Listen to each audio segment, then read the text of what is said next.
The prevailing narrative in Western media regarding the United States' posture toward Iran is characterized by a fundamental category error.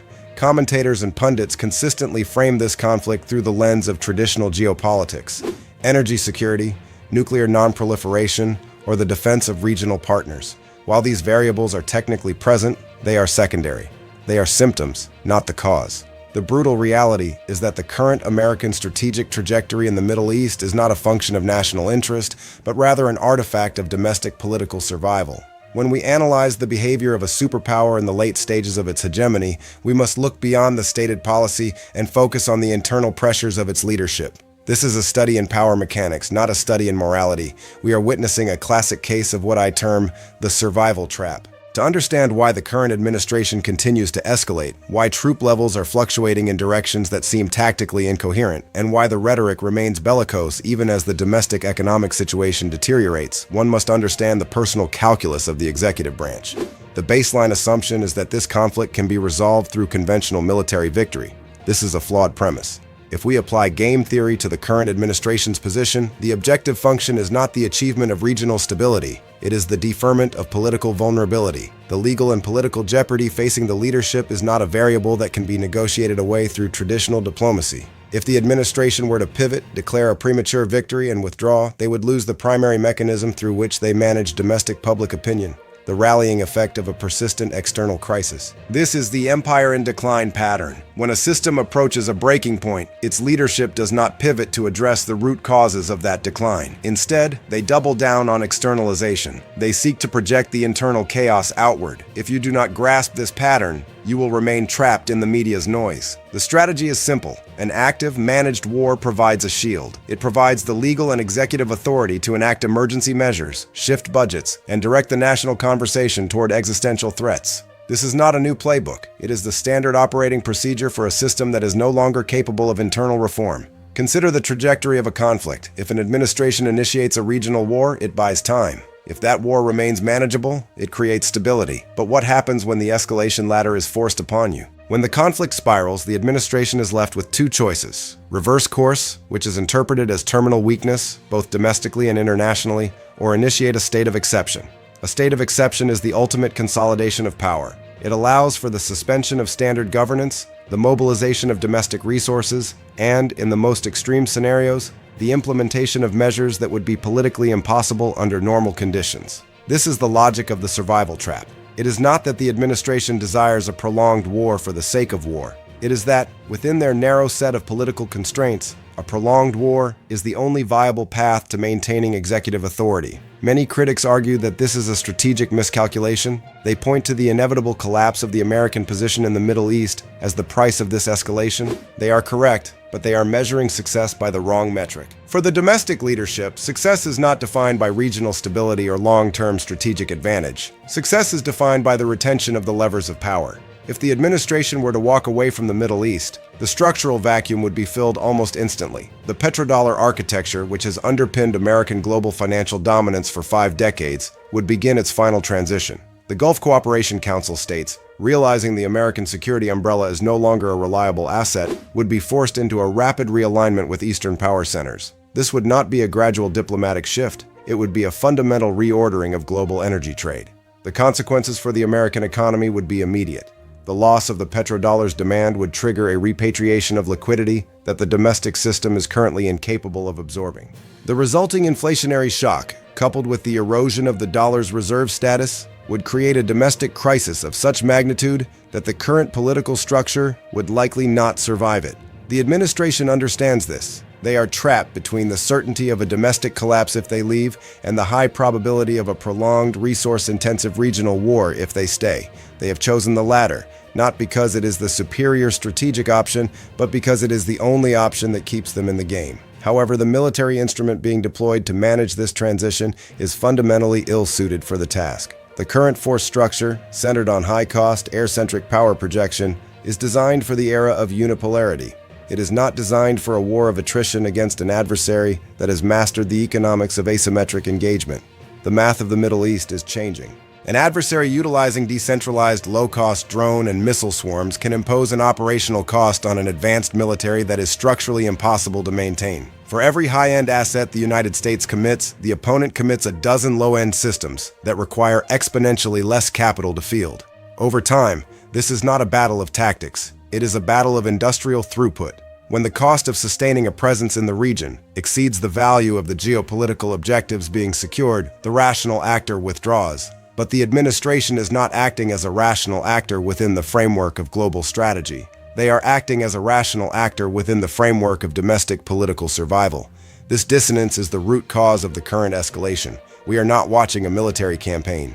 We are watching a political machine attempt to power itself through the fuel of a conflict it cannot win, but cannot afford to end. The implications of this strategy ripple far beyond the borders of Iran or the geopolitical map of the Middle East. We are looking at a fundamental breakdown of the American-led global architecture. As the administration continues to commit resources to a theater that has become a strategic sinkhole, the global system is not merely adjusting, it is restructuring in real time. Consider the reaction from the broader network of American allies and partners. For decades, the global order was underpinned by the promise of American security guarantees. This was not a purely diplomatic abstraction, it was a structural necessity. When Japan, South Korea, and the European Union aligned their economies and their defense policies with the United States, they were operating on the assumption that American power was infinite, or at the very least, enduring.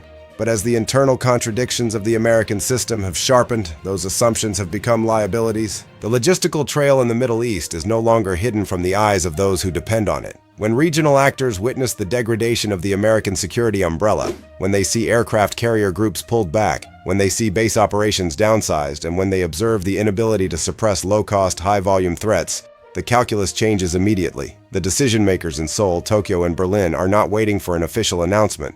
They are watching the data, and the data signals a retreat. This realization has set off a global chain reaction.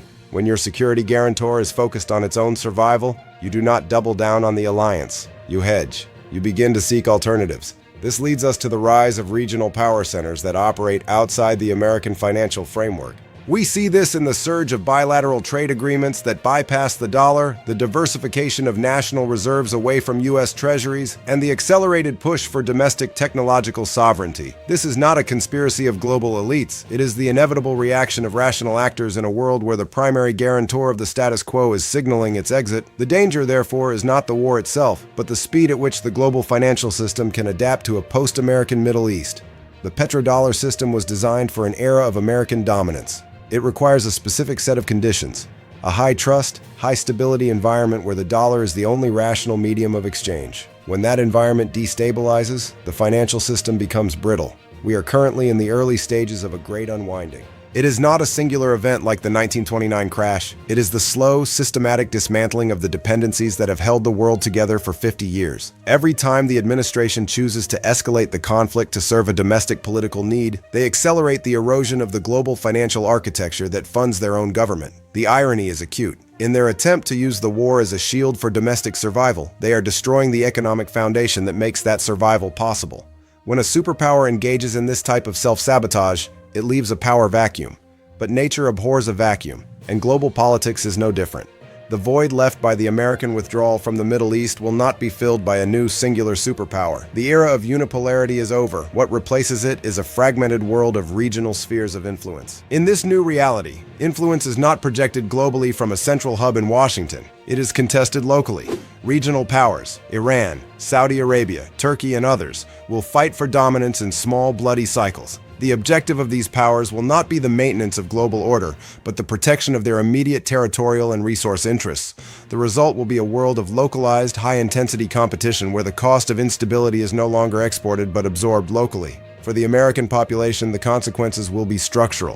The lifestyle that has been maintained through the export of instability and the import of cheap, credit-funded goods is predicated on a system that is currently cannibalizing itself. As the global supply chains fracture and the dollar loses its position as the ultimate, unquestionable store of value, the cost of living will not merely fluctuate, it will undergo a fundamental revaluation. Manufacturing and production, long dismissed as secondary to the service economy, will become the only metrics of national power. The nations that can sustain themselves, that can secure their own food and energy, and that can maintain their own industrial base will survive. The nations that cannot will face social instability on a scale that makes current political polarization look like a minor, polite disagreement. We are entering a period where the logic of the global community is being replaced by the logic of the fortress. Governments will prioritize their own survival at the expense of international commitments, because that is what the system demands. The most dangerous position for any nation to be in right now is a state of dependence on a system that is actively unraveling. If you are a country that relies on foreign security to protect your borders, or foreign markets to sustain your middle class, or a foreign currency to pay your bills, you are sitting in the blast zone. The lesson from history, from the collapse of the Roman currency to the fragmentation of the Soviet Union, is that when empires fall, they do not leave a manual for those who remain. They leave chaos. And in that chaos, the winners are not the ones who were strongest in the past. The winners are those who realize before everyone else that the old world is truly over and who have the courage to build something new, even if that something is smaller, harder, and entirely different from what came before. The trajectory is clear. The question is no longer whether this system will collapse, but whether the current leadership will recognize the reality before the momentum becomes impossible to reverse. But if history is any guide, they will continue to escalate. They will continue to double down, and they will continue to pretend that the system is holding, right until the moment it ceases to exist. The exit is already happening. You just have to know where to look.